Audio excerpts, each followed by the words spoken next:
Ai foli sot për parat që do marrë nga Bashkimi Evropian, por nuk tha se ku janë parat që ai ka marrë nga ju, që i ka vjedh nga ju, ku shkuën?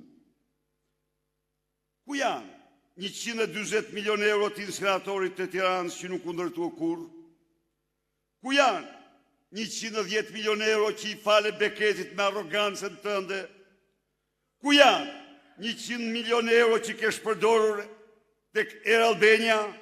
Ku janë 60 milion euro të tunelit Llogaras?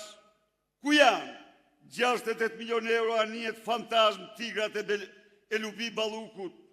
Ku janë 100 milion euro që paguhet ti për rrugët e Florita?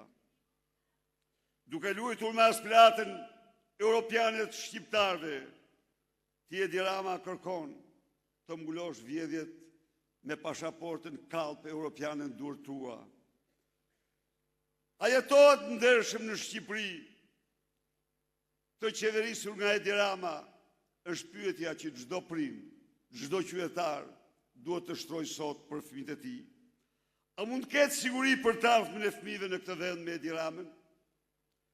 A ka mundësi për të punuar e jetuar me dignitet për mjekun, arkitektin, inxhinierin në Shqipëri? Përgjigja është jo dhe vetëm jo. Në Shqipërinë e Edi Ramës, Tavlan Ballës, Belina Ballukut nuk ka vend për njerëz të ndershëm. Në Shqipërinë e Edi Ramës dhe Erion Velis nuk ka vend për të rinj. Edi Rama nuk ka qeverisur për të mirën e njerëzve të thjeshtë, punëtorëve të ndershëm.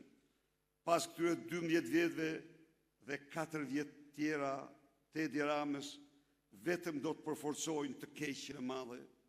4 vjet të tjera të Edi Ramës do kenë vetëm një rezultat: kapjen totale të shtetit nga Edi Rama, organizatat e tij kriminale, oligarkët e tij, kurse shqiptar do ikin nga Shqipëria.